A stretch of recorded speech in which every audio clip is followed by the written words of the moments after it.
What are some of the biggest mistakes that you've seen people make?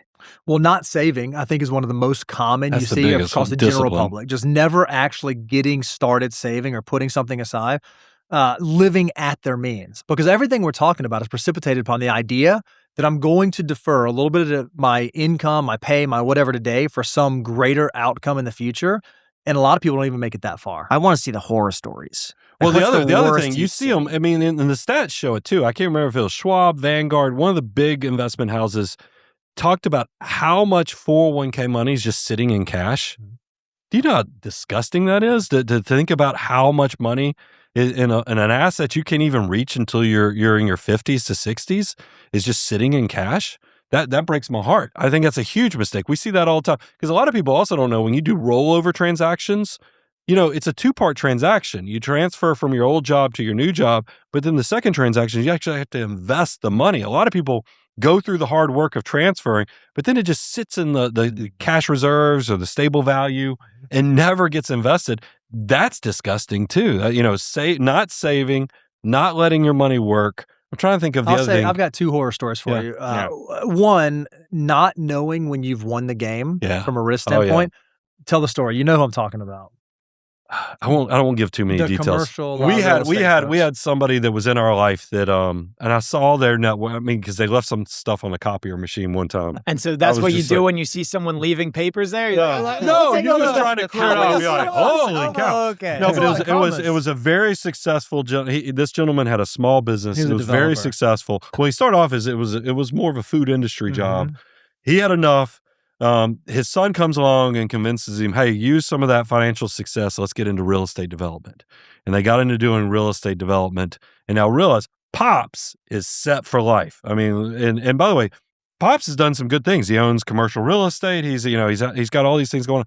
Well, they start getting into residential developments, and they took on more and more debt. And unfortunately, they put up, like, I knew the commercial building that we had some affiliation with them.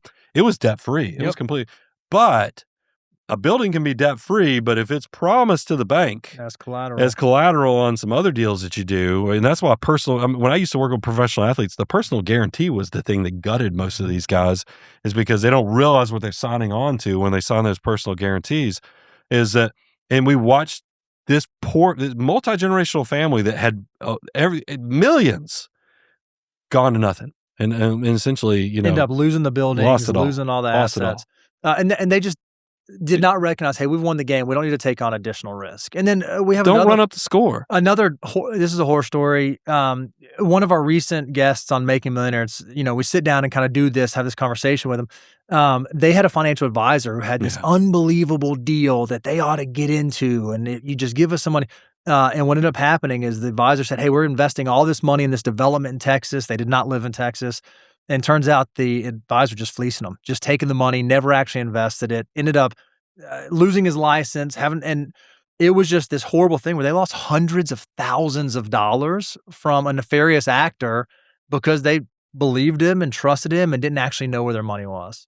I mean, we've had cases. I mean, because we've been doing this decades now. I mean, I had somebody who convinced a widow with their 401k money to buy a bunch of equity index annuities. That was, fortunately, because those things have look back periods, we were able to go and unwind it and fix it, in kind of like the nick of time.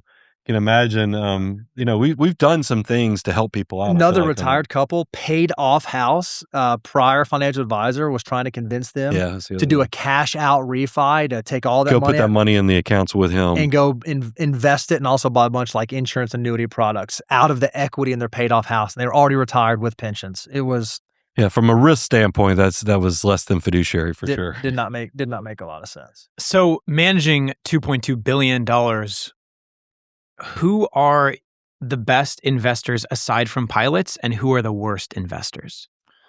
I think engineers tend to be like very good. If you work in like a pragmatic field like that, engineers tend to be really good. Accountants, people that are in finance generally understand how money works. But it's really interesting. I do think, and Brian said this earlier, I think there might be like a savings gene that we're born with. People that just understand this, because you would be amazed at all the like different and wild vocations where people can be very, very successful, even if they're not the attorney, doctor, engineer, that sort of thing. On the stereotypical high income careers, now look, I have clients that are in this field. So I don't want you guys to write me and say, I'm in that field. Why would you say it? I'm good with money. Yes, y'all are good with money. You work with us, you're a client. But I am amazed at how few attorneys we have as clients. Now we do have attorneys as clients, so don't mishear us. But if you look at engineers, accountants, teachers, attorneys, doctors, because we have a lot of doctors too, and we pick on doctors. Doctors already get picked on a lot. But there's what I think is interesting with medical professionals. There's a wide disparity. They also have a target on their back. There are some that are like unbelievably astute and incredibly good at managing money, and there are some that are unbelievably egregious and make horrible decisions. It's a wide gap. I'm trying to figure out if attorneys' personalities just don't lead to a lot of. Because obviously there's a lot of wealthy attorneys. Don't get me wrong, but seeing them in practice working with financial advisors, I don't see as many. We do have some doctors. Now we work with a lot of doctors too, but I think that they have the uncomfortable thing is that they go from tremendous debt to making great incomes. So there's entire cottage industries trying to sell them products to kind of lock their money up in a lot of ways too. And I think a lot of people that have the most success are people that are able to, I'm going to say build wealth slowly, but like build it consistently. Some of the things where it doesn't always turn out great. Professional athletes who like sign a big deal, big contract, but it's relatively short-lived. People that inherit a lot of money from a first or second generation, big windfalls. Hey, I sold a family piece of business, or I sold a business that was not liquid, but then it became liquid. Windfalls are also an area where it's kind of touch and go in terms of how well they're going to steward that. Good ones, blue-collar businesses. Oh yeah, they crush small it. Business owners. The small business owners, they crush it, especially when you can get in there. That's the ones that I get the most want to high five after I walk out of a meeting on, because when you see their tax structures and you see their account structures and you show them the tax savings on certain strategies that you can do, because if you're a small business owner, because you know what happens with small business owners, they go from they're paying taxes, but then one year they actually hit it where their income bounces, and then they realize. And they go meet with the CPA, and the CPA is like, by the way, this year you owe $75,000 plus you owe an underpayment penalty of like $6,000 or $7,000, and that's just in the first year they hit it. And they're like, what? And I paid all this tax already, and so you can imagine they already have a relationship with taxation that they don't love it. So if we can go in there and show them through just good retirement structures and other things, or even business structures, that we can clean that up, they love you. You can imagine it's like I said, high five moment.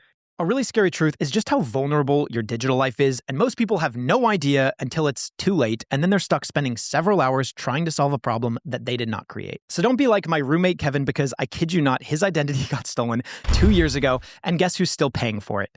Me. Because the one thing he still can't recover is his Venmo. See, the trouble with identity theft and fraud is that it doesn't happen all at once. And by the time you notice, usually the damage is done. And that's exactly where our sponsor, 𝗪𝗓𝗡, comes in. It catches problems early by keeping an eye on your identity, credit, financial accounts, and online activity altogether. And the best part is that setting it up only takes a few minutes, and then from there, it works quietly in the background all day, every day. 𝗪𝗓𝗡 monitors your credit activity, data breaches, and the dark web using AI-powered detection tools that are able to spot suspicious activity in real time. If it finds something unusual, you get an alert that tells you exactly what happened and the next steps to take. You can lock your credit, secure all of your accounts, and fight fraud with just one click. If identity theft does occur, 𝗪𝗓𝗡 connects you with US-based specialists to restore your identity and handle the damage with up to $2 million in identity theft insurance. So head on over to 𝗪𝗓𝗡.com/iced to get 50% off of your first month and see for yourself if your information's actually secure. Seriously, guys, the peace of mind is worth it. Protect your credit, identity, and online data today. Again, that is 50% off your first month at 𝗪𝗓𝗡.com/iced.